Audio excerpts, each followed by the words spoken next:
is curiosity? It's a gap between information and knowledge. If you're not curious, you probably aren't curious enough to be a critical thinker because you accept the answer, you go, yeah, whatever. Often get asked on the BBC and they like this phrase I'm about to use.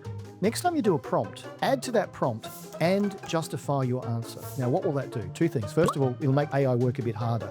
Secondly, it'll invoke your critical thinking because the AI will actually hopefully show you how it arrived at that. It will justify what it did, and it may show you some sources where it found that from. Maybe we need to teach this more in schools. But at the moment, unless the education system changes dramatically, they're not going to magically add a critical thinking course.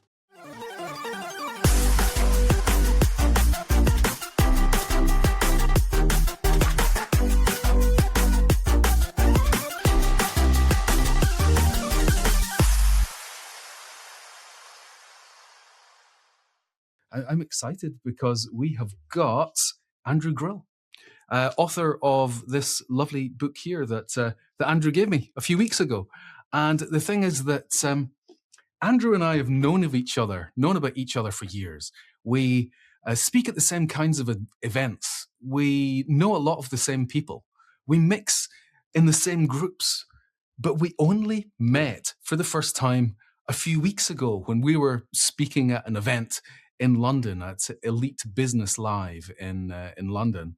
And yeah, immediately we were like, he's my kind of guy. So, so let me, without any further ado, hand over to the AI to sarcastically introduce our today's wonderful guest, Andrew Grill.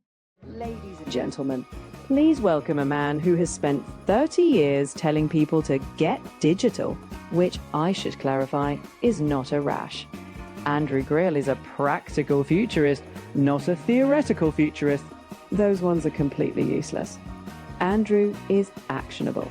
So actionable, in fact, that he once keynoted a conference in his sleep and got a standing ovation. He's a former IBM Global Managing Partner, holds an engineering master's and an MBA, and personally launched Australia's biggest property website. So if you've ever tried to buy a house in Sydney, that's on him. He's also in the Global Guru Top 30 Futurists list, which is a real thing, apparently. We assume he's here today because a man who's been online since 1983 has thoughts about whether AI is making us smarter or just more confidently wrong. Andrew, you have the floor. Keep it actionable. Wonderful. Hello, Andrew. So good to have Hi, you here. Dave. Thank you. Did you have the sarcasm slider all the way up with that AI voice? Yeah, it's do you know, that's the most sarcastic and eye-rolling it's sounded so far, and it really, I don't know what they've done. They've improved the voice to turn it into a complete a-hole. So so that's what you got today. Now, like you said there, that you've been online since about 1983. That was in the days when the internet sounded like dolphins fighting. Yeah, dial-up tone. You know what? When I do my talks, I actually play it, and the room takes a couple of seconds, and they go, "Oh, I remember that." And that's 300 bits per second, not megabits, kilobits, 300 bits per second. And then there would be that part where you're going, "Oh, could you put the phone down? I'm on the internet." Well, funny you say that because Dad, he just turned 90 in January. They had to get a second phone line because I was always dialed up, and that would happen so often. They said, "We're getting a second phone line because you're always on this dial-up thing." And it was also the days, round about that 1983, was that when War Games came out, I think? And that was like the film of the time about the internet. Yeah, you put your modem down in the acoustic coupler, and you'd then go and hack into the defense system. But I wasn't hacking into things. I was dialing up a thing called the Angle Park Computing Center bulletin board, and I would leave messages, and my friends would then ring up hours later, and they'd reply. So I'd be ringing up all the time to see if people had left me messages. Wow, you that was basically like the early version of Facebook in many ways. On the other hand, I actually was a hacker. So I hacked into the school's computer system, and I for a joke hacked into the library system that they had spent loads of money getting this new library system in with all the books catalogued. And all I did was I went in and I changed the font size so that you could only get one letter on a screen at a time. And they got really quite upset about it. And I said, all right, let me fix it. And they said, we're not going to let you anywhere near it. And they spent a whole load of money getting the tech folk in fixing it. It's just like, I was going to fix it. It was a joke. But there we go. You and I have so much in common. That happened to me too. My school in 1985, when I was in the final year, they just got a computer room full of BBC micros. Yeah. And the computing master, he had put the admin password, Kate, his wife's name, on the whiteboard. So I was in there. I thought, why don't I try to get admin access? And I got in there and changed the password. I got in trouble. I got a detention. And rather than being rewarded for that, for exposing a security issue, I got in trouble. Yep, me too. There we go. So folks, you have got a couple of criminals right here today. Right. So when we were at Elite Business Live, which was an interesting event where we basically had like seven of us on the panel and like 4 minutes to speak kind of thing. Yeah. We both kind of like talked about the same thing, and we were talking about how AI is a leadership problem, a human problem, rather than a tech problem. But we probably come at that from slightly different ways. Could you explain your take on this? Yeah. So you waved my book up before. I've got one too. I haven't signed this one. I should sign it for myself. Sign it to yourself. The Dear re- me, the from reason me. the reason I use the phrase digitally curious, first of all, it's technology agnostic. It can refer to AI, it can refer to dial-up, mobile, quantum, but it's a mindset. And so I generally get in to talk to people who haven't got it figured out yet. Google and Apple aren't going to have me in to talk about AI, but I generally get hired in where the company is going. We're a bunch of lawyers. We're having a partners conference. We're not sure what to do. But we've got Copilot, so we're doing AI. And I kind of face palm and I go, okay, do we even have the paid version? Oh, no, we're just using it for scanning documents. I was like, okay. In fact, I had a call yesterday with a large consulting company who have invested heavily in AI, and I'm keynoting their conference. And they said, "Oh, the partners they wouldn't have touched the tools." And I said, "This is the wrong approach. Everyone has to be digitally curious." I was thinking about this before I came on air today. That years ago, I had a boss who would dictate her emails to her personal assistant. The PA would type them up, send them off. The response would come back, and then she would read them out. That means she's never actually exercised the muscle where she's got to work out how the email program works, all those sorts of things. So if you're reading and hearing about AI and then you aren't actually using it in anger, you're never going to have that what I call aha moment where you go, oh, that's what it can do. And that just changes everything. So when you say it's a leadership problem, I get called in to talk to boards, board chairs, CEOs, the C-suite. They say, oh, we're too busy to play with this. And I sit them down, and in 15 minutes, they become almost it's evangelistic. Oh my goodness, I didn't know I could do that. What can I do this? And they lean forward, they become digitally curious, and that's when the magic happens. Yeah, and it's funny, we're both coming at the human problem of boards, but from slightly different directions. And I come at it from like a psychological point of view. So I bring in a lot of sort of neuroscience and behavioral psychology and even like evolutionary psychology about how it is that humans work, and the fact that our brains actually haven't structurally changed in 40,000 years, and we are operating with the same clock speed, the same memory capacity, and the same processing power as like so many thousand years before we even invented farming or cities or anything like that. So the same stuff from when we were running from the beasts on the plains. And that's how we are built. And with the speed, and this is one of the things that a lot of leadership people are seeing, is they're thinking it's all about productivity and speed, and humans can't get any faster. And what happens is, as the speed goes up, it means that the thinking power goes down because we've reached capacity on thinking power. And that's one of this. I look at it very much from that sort of very squidgy processor sort of side of things. Are there things that you're seeing that is like a disconnection between leadership and the workforce? Yeah, because everyone's using AI or they're playing with it. It's what we call shadow AI. So Mm. often I go into an organization, sometimes they say, we've locked everything down. You can't use any tools whatsoever. Humans are ingenious things. They'll go and find a way around that. I saw an article yesterday where they have the two laptop problem where you've got one laptop open using the company tools and you can't do everything you need. So your other laptop, your personal laptop's also open and you're kind of doing a bit of that stuff there because you're using Claude or the paid version of GPT and it's working for you in a better way. So and this is why when I get a room full of partners or a room full of lawyers, and I just think, okay, an obligation to basically bring them all up to speed so they feel comfortable.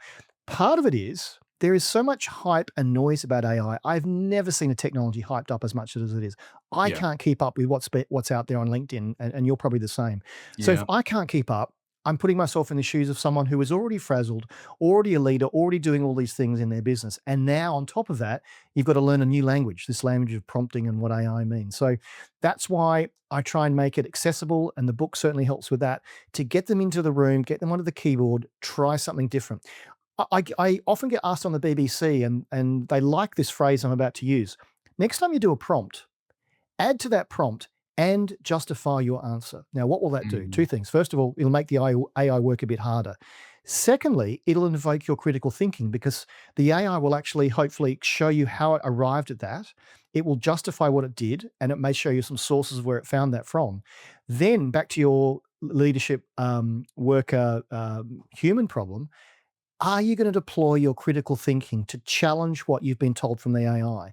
And I think the more the AI is open to show how it's, showing it's working, you then go, well, that's how I would have approached that. So yes, you're right. AI does things at speed and scale. Actually, AI demands better humans because you've got this information at the fingertips. Your brain doesn't work any faster. You've got to then invoke all of your experience, all of your critical thinking to say, does that look right? Yeah. Yeah, that's it. I mean, it's critical thinking is one of these things that, it's a term, it's a phrase that's been thrown around a lot, I think, over the last 15 years or so. And I think it's one of these things that's so sadly missing from so many people and from so many organizations. And I think that the AI is turning it into a skill that is absolutely necessary. So, like one of the courses that I was doing this week is on it's on truth proofing. So, how can we understand whether an AI has hallucinated or confabulated? How do we check that stuff? Because one of the things that I'm finding is that these skills are not being taught. And we're starting to see statistics come back saying that 80% of people, 80% do not check their AI response for fact checking, for truth, and that is a huge problem because as people are thinking that the models are getting more powerful, which they are, capability is not the same as truth. And the models are actually becoming less accurate as they become more capable. So we're seeing an increasing number of hallucinations, whereas most people believe that hallucinations are going down. Um, do you think that there's skills that we need to be teaching within organizations to protect the organization and to protect the people working within it that are just being ignored at the moment? What do you think the most important skills are that leadership should be looking at? So, a couple of thoughts on that. I've wondered whether in an organization where you've got some control over the devices you give people, they're doing a prompt, they ask a question, and then the AI, and it's easy to program this, comes back and says, okay, I want you to prove that you've done some thinking on this. I've given you the answer and it's 7. Do you know the answer really is 7? And I won't let you actually enter any more prompts. I won't let you go any further unless you've proven to me, and maybe it's a random spot check that they're doing their critical thinking, that you've actually thought about this and maybe a bit like when you get those phishing emails from the IT department to trick you into clicking on it to say, haha, we got you. Maybe AI actually has to do some spot checks to go, I actually gave you a deliberately wrong answer and you're not using your thought processes. Yeah. The other way to answer it, I did a LinkedIn post, I think it was last Monday, week before, because I saw this article that was referenced by a guy called Tim Cook, who's actually an elementary teacher in Amman, Jordan. I had him on my podcast. We haven't gone live with it yet, but I recorded an episode with him on Monday, which was fascinating. He cited some research from Psychology Today where they've looked at cognitive decline. Over 45 years of age, if you rely more on AI, you're more likely to not actually have some cognitive decline. But before 45, if you're basically doing something and then allowing the AI to give the answer and you've never done it before, you're never going to build up that skill. So my thinking has been for a while, maybe we need to teach this more in schools. But at the moment, unless the education system changes dramatically, they're not going to magically add a critical thinking course. So I think that the critical thinking path starts at home. And I'll give you an example. So in the book, chapter 1, it explains why I'm digitally curious. And it gave you an example of when I was doing some electrical experiments with my dad. We had a battery and 3 lamps. And if you wired the lamps and the battery in parallel, the lamps glowed quite brightly. If you wired the lamps in series, one after the other, they glowed dimly. And I had a little logbook, and I wish I could still find this. It's an A2 logbook, A5 logbook, where I had all the experiments in there.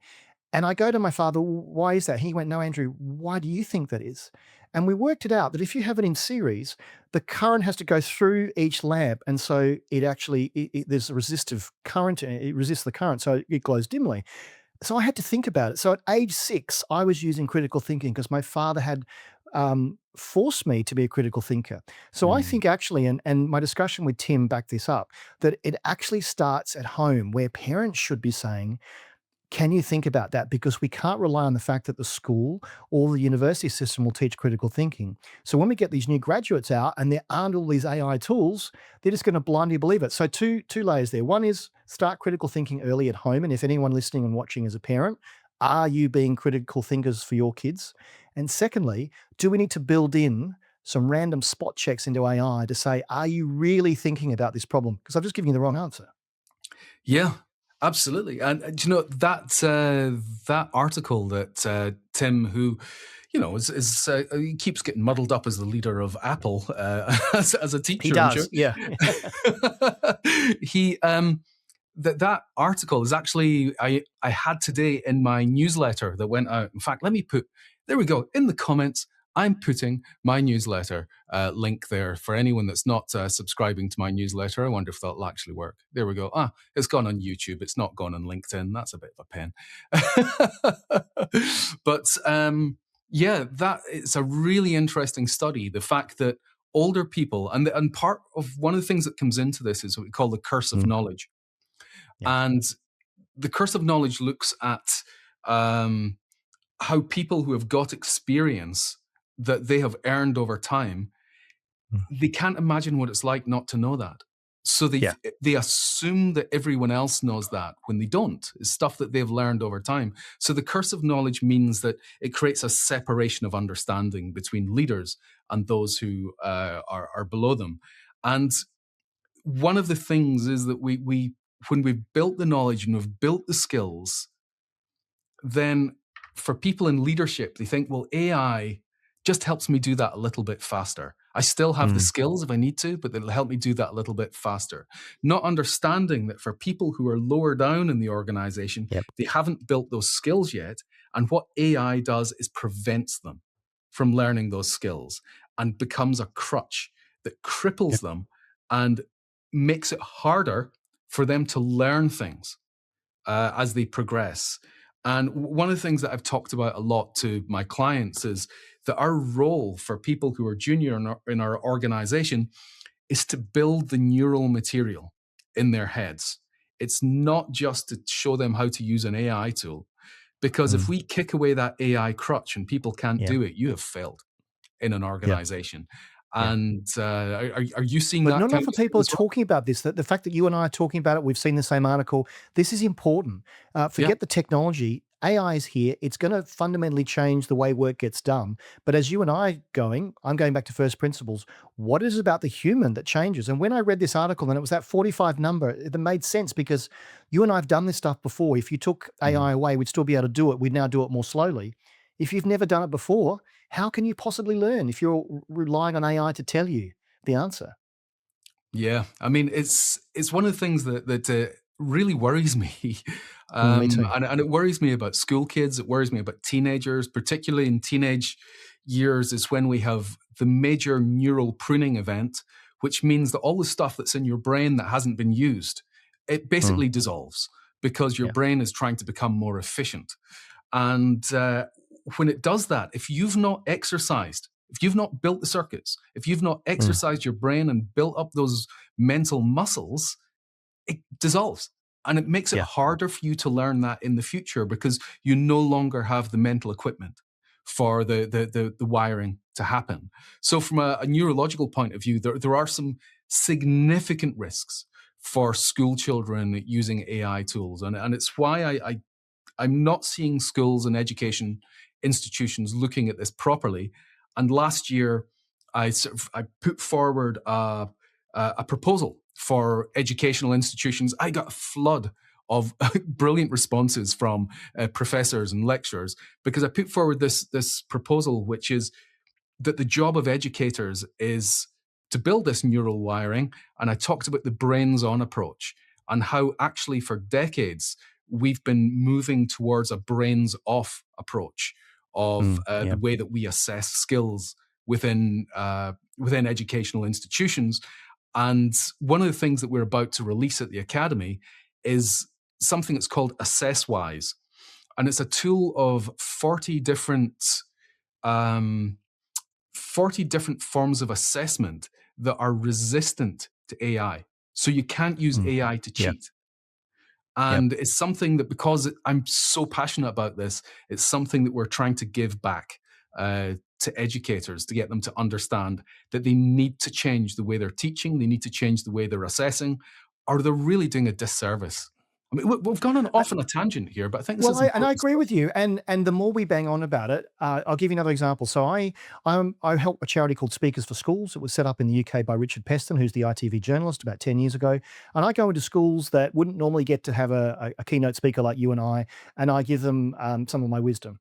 And I did that. This is a few years ago to some sixth formers, and the teacher at the time said, "Oh, that was great. Can you come back next month for an inset day where we close the school down for a day? All the teachers have a development day."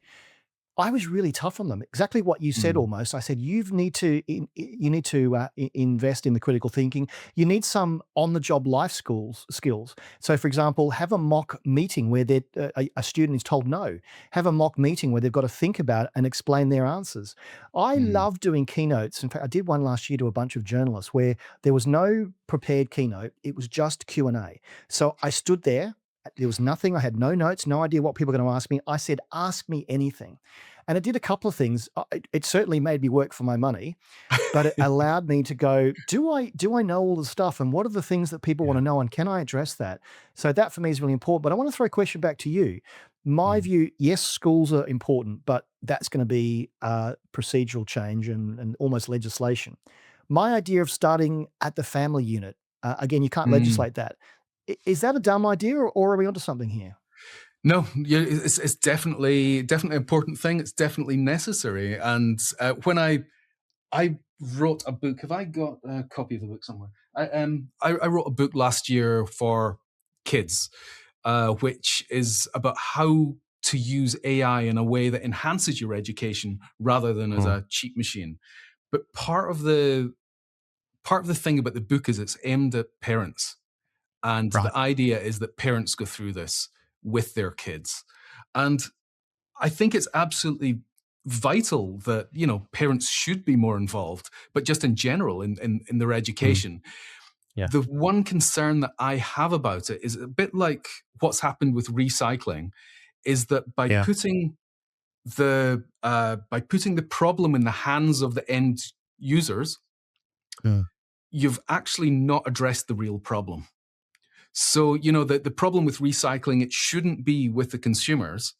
It should be the problem should be addressed much further up the line with the people Mm. who produce the frickin' packaging in the first place. True. Yeah. You Yeah. know, so with this, I think that yes, parents should definitely be involved in this, but we should also be further up the line looking at this. And there are responsibilities that the AI companies have, Yeah. and there's responsibilities that the government has, and there's responsibility that the schools have.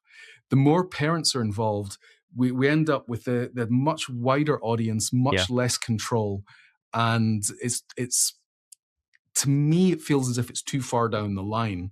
Yeah. I to don't say we should do that alone. It should start with that, and everyone has a part to play. Every AI tool you look at the bottom, it says AI may make mistakes. I think it almost needs to be a more overt health warning of every 20th query. I want you to check that. And if you don't know how to check that, I'm going to run you through Dave's course to explain how to critically think and evaluate what you've just got out of the tool. Yeah, I mean that's great. The more people that do my course, the better. That's fantastic. Thank you, Andrew. Now, there's stuff here that when you wrote Digitally Curious, this fantastic book available in all good internets, around curiosity and critical thinking as core skills. And I made, in my yellow book here, I made a sort of similar case in 2019. And I kind of mentioned AI. When I wrote this in 2018, published in 2019, I wrote about the impact of AI on creativity. And then I had to rewrite it last year, had to rewrite a chapter to bring it up to date because it's happened now. But, we were sort of preaching about a lot of the same stuff, really, in terms of sort of activating brains and using our intelligence. With AI doing the grunt work, are you seeing this as something that should be more formalized? Because I think a lot of the time, critical thinking is almost seen as common sense. He just doesn't have any common sense. He's no good at critical thinking. It's kind of that slightly fluffy thing. Do we need to formalize it? Do we need to have this as like a subject at school, as something that you get a certificate in it? Well, I think we probably do. But I think before that, and you mentioned the word curiosity, what is curiosity? It's a gap between information and knowledge. And so where there's a gap there, you and I think are pretty curious people. Why does that work? I mean, I'm very lucky. I studied as an engineer, and engineers learn from things called first principles. So if something's not working, you then go back to the root cause. Is it plugged in? You know that joke on the IT crowd where they say, have you tried turning it back on and off again? Yeah. You know why that works is because when you turn it off, it clears all the registers and it resets all the capacitors. And so when you run it up again, if there was something that was stuck, it gets unstuck. So that's the first principles. Have you tried turning it on and off again? So I think the first thing is curiosity. If you're curious, so let's reverse that. If you're not curious, you probably aren't curious enough to be a critical thinker because you accept the answer, you go, yeah, whatever. But you and I go, oh, okay, if I'm going to present that to a client, how do I back that up? I'm able to look at the sources of information. Am I able to do my own scratch pad? Let me give you an example. I gave this yesterday. When I was doing my engineering degree, I had a lecturer called Gunnar Creeves, and he was a tough old thing. We had to do pre-work. So before we went in and did an experiment and wired something up and got the answer of 7 volts, he said, you have to do the pre-work. You have to do the long form understanding. This was before, AI. So we had to do it by hand so that we knew going into the laboratory what the answer should be. And so when you do the experiment and you get 7 volts, it works. If you got 4 volts, you know it's wrong. At the time, we thought, this guy's nuts. It's so unfair for him to force us to do pre-work. 20 years later, I was invited back to the institution to give an address to the students, and standing at the back of the room was Gunnar. And I said, Gunnar, thank you. You made us think critically. You made us understand whether what we were seeing was right or wrong. So I've been trained to do that. I'm very lucky because in my whole life, whether it be business or personal, when I have a problem, I think deeply on it and ask other people. I use AI, I do my own research. So I think part of it is curiosity will then lead into critical thinking. I think critical thinking can be taught, but can it be tested? Just because okay, I've got to check my work, but I'm in a hurry. I don't want to check. I'll just believe it. I think it's, again, a mindset. And I think some people get it. I live in the UK and I've lived here for 20 years and 63 million people. So you have the broad spectrum of society. There are some people that will never critically think. They do things that are so silly. You think, why would they do that? Forcing them to be critical thinkers is probably the wrong thing to do. However, let's turn it around. If you're listening to this and want to be ambitious, you have to be curious and you have to be a critical thinker. As I said before, AI will actually demand better people. And if you want to get ahead in your career and you're not critically thinking and you're not skilling up to do that, then you're missing out. Yeah, do you know, it's funny that what you're saying kind of that fits in with this sort of brains-on approach that I talked about for education, that what happens is when you teach people what to think rather than how to think, you're teaching a brains-off approach to life. And that's where education is at the moment, which is this sort of brains-off approach. And then when that goes into organizations and you're taught this is the way we do things, this is our process, then there's a lot of organizations who've been hiring expensive graduate talent and then teaching them to switch their brains off and just do it the way we do it round here. That to me makes no sense. It's the brains on approach where people are able to question, when they're able to find their own route. All this stuff that you sort of talked about, your father making you asking new questions, so you had to think about why things worked. Your Gunnar making you do your pre-work. All of that stuff is about switching our brains on. And I think that is one of the issues that we're finding, is that AI does not work well with the traditional brains-off approach to education or the workplace. Well, let's take the workplace. So you and I probably agree, I'm sure we agreed on stage at Business Live, that we need to fundamentally reimagine how work gets done. And your point was there, we hire these graduates, we tell them this is the way it's always been done, this is the way you're doing it, don't deviate, don't think for yourself. So AI comes along and does things at speed and scale and gives you the answer much quicker, maybe even more effectively.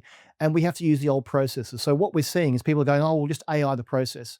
So we're putting a very intelligent tool on top of an existing broken process. A lot of firms, a lot of people listening to this have probably been through years of digital transformation, especially around COVID. We had to take things online, so we had to take the paper forms and make it accessible through a web form. Okay, we've done that. Oh, now you're telling me we've got to do it again with AI? No, it's beyond a transformation from paper form into online. Do you even need the paper form? We need to fundamentally reimagine how we get work done. So think of a simple exercise. Take 20 minutes tomorrow.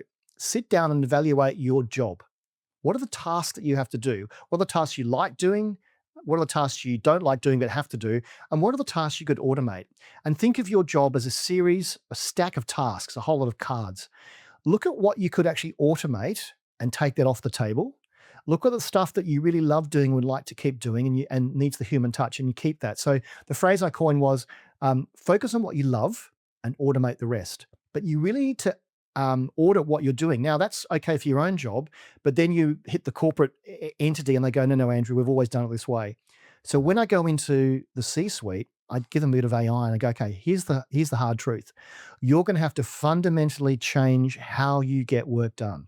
And this is hard and it's expensive, but AI isn't going away.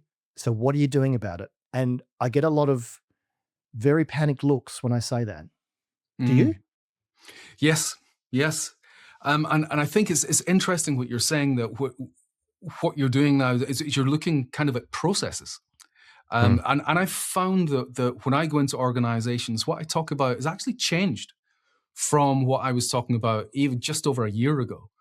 Yeah. So that people would want me to go in, they'd want me to show them the tools, here's how to prompt. And yeah, that's still important. There's still a lot of people who need to learn that. But what I tend to be talking about a lot at the moment is about context. So making sure there's sufficient knowledge for the AI tool to draw on. So I'm spending a lot of time working with people in context. And the other thing is remapping processes. And there's like 2 levels to process remapping that I've been looking at. So one that's most comfortable is mapping out exactly what we're already doing. And then going, which parts of that can AI help with? Which parts can it take away the crap? And which parts can it amplify the good stuff?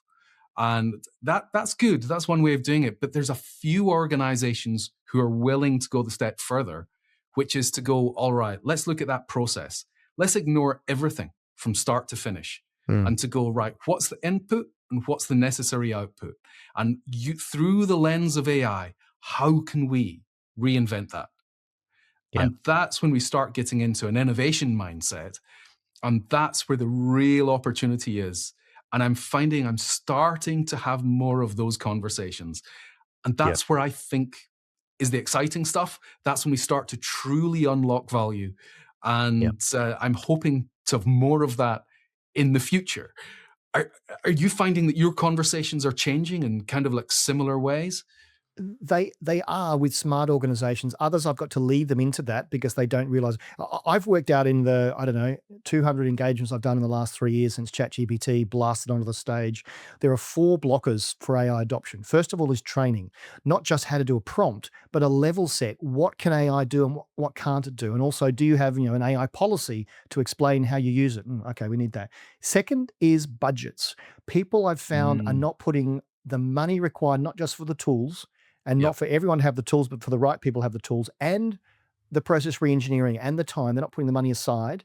Third thing is data. That has been a problem for 20 years. If you don't have the right data, AI can't really do its job. But that problem is now even more important than it was 5 years ago when people went, oh, well, we've got to get our data, solidified. And the fourth is process. So those 4 things are what's stopping. And so if you look at all of those, the first 3 are probably fairly easy, or data less so, to address. The process one is where the rubber hits the road. And I am excited to have those discussions at the top table because that's where it matters. And doing AI isn't just buying Copilot licenses, it's actually making your firm fit for the future. Yeah. Now you talk about something called task slicing as a way of kind of like addressing this. Could you explain your approach of task slicing? Well, I touched on it before that, again, if you audit your job and you look at what you do as those series of tasks, I mentioned the whole lot of cards that are stacked up. What are the things that you can actually take off the table? So, expense management. Why have you got a highly paid manager looking through expense reports from all of their subordinates to approve it? Could you not have AI build you an exception report? So here are the 2 particular line items you need to look at. I've already pre-looked at them, and this is just one that needs a judgment call, needs a human to say, yeah, they're having a bad day. Let's just let that one through. Otherwise, everyone I talk to, I say, do you like doing expense reports? No. As a manager, you like approving them? No. Why don't you automate that? Everyone that says, oh, I'm drowning in email, can you have your tool go through in the morning and find out the things that you should be doing that make the most sense and prioritize that? Now, back in the day, I had a quarter of a personal assistant or executive assistant at IBM called Karen, and she would Just do her some leg. of that for Just me. one leg Well, there on a desk. she was very efficient, but she would actually go through my inbox and she would triage it. So I had an AI, I had an amazing intelligence in Karen doing that for me. I don't have Karen anymore. So I'm now doing that myself. So think about that. So when we do task slicing, people say, will I lose my job through AI? No. It's about task reassignment. So it's tasks will change. And again, to what we've just been talking about, when you reimagine the way work gets done, the tasks change because you don't need some of those tasks. I see a day when expense management isn't actually handled by humans. Most of us in our personal life, we can see the expense come up. We know that there are some limits in there that we're kind of managing ourselves because of governance and because of fraud and those sort of things. You've got to have extra analysis on that. There are so many things that can be automated, but I think people are afraid to let go. And certainly, I've seen middle management like, well, no, I actually like doing the long form way, Andrew, because it takes me a while to do that. And if AI did it in 5 minutes, what else would I do? Well, I could think of a lot of things I could do. This is one of the things where, when it comes to how people are going to be affected by AI, it's different for different roles, and it's very difficult for people to say that this role will definitely be impacted, because I think we're finding it's not quite working out the way people were predicting. But I think that people that don't need to use their brains that much in their role are the ones that probably are most at risk if they are pretty much robotic in what they do. But there's one of the things that we're finding that was in my newsletter today, is this study that 80% of white-collar workers are quietly refusing to use the AI that their employers bought. Yeah. So a global survey of 3,750 executives and employees across 14 countries found that 54% of workers bypassed their company's AI tools in the past month and did the work manually. Another 33% haven't used AI at all. So 80% are refusing to use AI in the roles.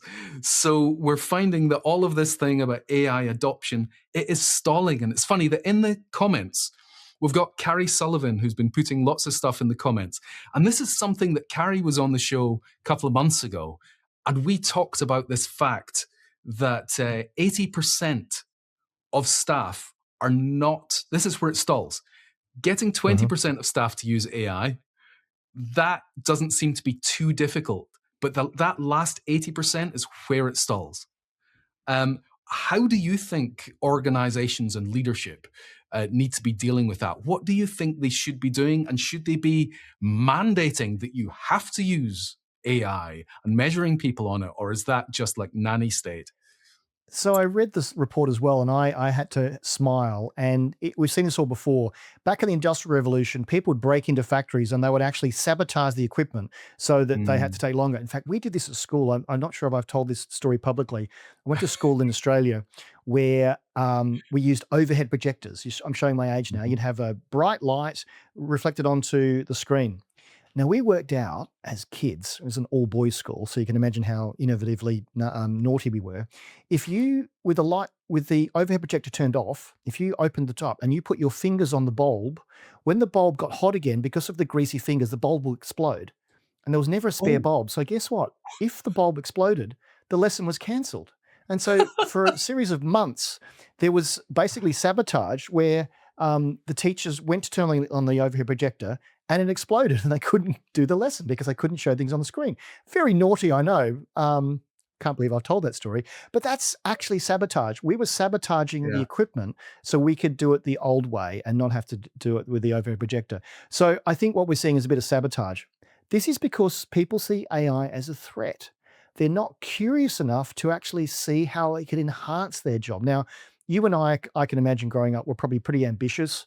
I was the one that was always, please, sir, can I have some more? I want to, and even in my career, I'll give you this tip. If you ever go to a conference and you get to ask a question, always ask the first question and start it off with who you are and what your name is and where you work. That's a paid ad. And I've actually got business out of doing that. So it's a bit cheeky, but I was ambitious. Okay, I've got the floor. I've literally got the mic. Hi, Andrew Grill. I'm the actionable futurist. And then when you go and meet the speaker afterwards, you can go, I was the one that asked the first question. They remember you. And my father taught me some of those tricks. Thanks, Dad. Thanks, Ron. So where am I getting to with this? If you understood how it could help your job, that actually you could have a more fulfilling job. But then what we need, and this is a long-winded answer to your question, we need the organization to allow your role to breathe beyond where it is today and the way you get work done, to explore what your role could look like enhanced by AI, and then people will use it. So again, because I'm a futurist, I was the first person in my friends group to have one of these. And when I bought it in 1994, it was a Nokia N1000 analog mobile phone, and it cost me $1,000 as a student in 1994. Everyone went, Andrew, why have you spent so much money on this toy? So I was the first one to have one. And eventually, more and more people got a mobile phone because they could see the utility of being able to be, Andrew seems to get all his work and he's always contactable. I should get one as well. So then you see the power of the utility of the tool. And if you think about it, if you're in the category of a late adopter, you were late to the party getting a mobile phone because I don't need one, and now you've got one. Think of it with AI. You and I are early adopters. A lot of people out there may be working with people that are late adopters. How do we get them along? Because they see the utility of the tool to help them. How do we do that? We make them more digitally curious, that they go, oh, I didn't realize I could do that. Another quick example. So I gave a talk, this is last year. I explained how I analyzed an Excel worksheet into an AI tool and what I got out of it. And the HR lady nearly hugged me. She said, I've just done a poll survey of the whole organization. I have all these surveys. You mean I can put that into AI and it can give me in seconds an analysis of the pulse of the employee survey? I didn't know it could do that. She will now change how she does employee assessment in terms of writing the questions, all those sort of things. So she has seen utility. She's not threatened by AI. She's embracing it. How do we get everyone to embrace it because they see and have that aha moment? But there is this, as somebody who's worked in innovation for the last 15 years and gone in and sort of run workshops, that I'd run these workshops that I'm going to make it polite for just now, but there was a mantra in these workshops, which was fudge with shizzle, except it wasn't. It was a lot more sweary than that. Yep. And and what it was about taking stuff and trying to use it for what it wasn't designed for. And I'd create this atmosphere. It was all about play and experimentation and discovery. And that's the stuff that's missing in most organizations. The fact that organizations had to pay me to come in to show people how to play. That was the thing that I just found. And it's not, a lot of people think that play stuff, I get a bit eye-rolly when I hear people talking about play in organizations, because I think people misunderstand it. And they think that play is about being a kid. And it's about being childlike, not about being childish. And a lot of people go for childish, and that's the stuff that just makes me cringe.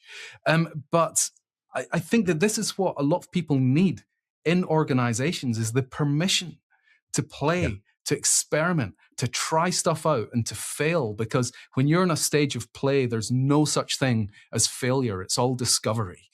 And that is so sadly missing. And I'm finding in organizations, when it comes to AI, they think that it's business. We have to be serious. That we need to get over that and just get people playing and experimenting. I'd love to do more. So the people have to play with it first. They're the board. I did a session 2 weeks ago to board chairs, and the penny dropped that if we get them on board actually using it, and then you get the management team actually using it, it breaks the barriers down. Then they will let the rest of the organization experiment and play, because they've done that. They've had the aha moments like, we want to, so here's how you do this. And getting excited here. At the end of my presentation, I say, in every organization, in every room, you've got two tribes. You've got the going digital, many represented here today, still not happy to play with the tool. And you've got the born digital. They live and breathe this stuff. The two tribes need each other. And so you bring them together with a hackathon. Half a day, bring them together. And then what you see is the going digital go, oh, I didn't know that the born digital used it that way. Here's another use case that we could use to change, and the penny drops. And it just is a very powerful way to bring those two groups together. But what it also shows, if you start at the top, you get the chair, the board, the C-suite using it and embracing it. Then it's a no-brainer to give a few more people licenses. I did a talk the other day to the NHS. They have, as an organization, the base level Microsoft Copilot. If you want the paid version, you have to go and ask someone for funding. I said to this beforehand, a guy called Andrew, I said, I know you're the COO. Before I go on stage, I'm going to say this. Are you okay if you get rushed for people wanting license? He said, yes, because they're the keen beans. We want the keen beans to basically ask permission to be able to do this. But maybe we say, look, we're going to give you the license, but every month, can you just let us know what you're doing and share that with the rest of the organization? So you've then got permission from the top. You've got people self-selecting to say, we'd like to experiment, we'd like to play. They then tell the early and late majority from the keen beans like me and you that it's safe to play with it. That's not going to happen overnight, but my view is start at the top, get them comfortable, and the rest will follow. Phenomenal. Andrew, we are going to leave it there because I cannot believe it, but we've been doing this for 50 minutes and I always aim for 30. We've totally I could talk for hours about this, and I know you could too. And, out of the 20 plus questions that I'd written down for us, I've asked 2. Well, I think that shows that we're both curious enough to, and we have a point of view, and I live and breathe this stuff as you do. And every time I'm in front of an audience, I learn so much from them that I then bring to you. Yeah, that's brilliant. Andrew, thank you so much. We will do this again because this is great. Folks, thank you so much for joining. This is the second most important show for me today. The next most important show, which is coming up shortly, is I'm about to head out with my wife to go and see Hamilton. Have you seen Hamilton yet, Andrew? Twice. It's brilliant. I walked past the theater last night. Actually, you're gonna love it. You're gonna be singing the songs. You're gonna go again. It's brilliant. Oh, brilliant. Well, my wife is she can't forgive me that it's taken me so long to get tickets. The But phrase you will remember, because it impacts what we do, you want to be in the room where it happens. Think Yeah. about that when they sing that tonight. Yeah. So yeah, I'm excited about that. But I'm going to be back with another show. It could be next week, could be a couple of weeks. I'm not entirely sure. Andrew, thank you so much again Thanks, for Dave. joining us. And everyone in the comments, my goodness, the comments have been on fire. It's been brilliant. There's been about 70 people joining us at any time. And I really appreciate everyone turning up for this. And yeah, we shall be back. So I will get everything ready to say goodbye to you. Look after yourself. Go and hug a kitten. Tell someone you love them. And I'll see you. Stay digitally curious. Absolutely. And get Andrew's book. Available now on Amazon. Bye, folks.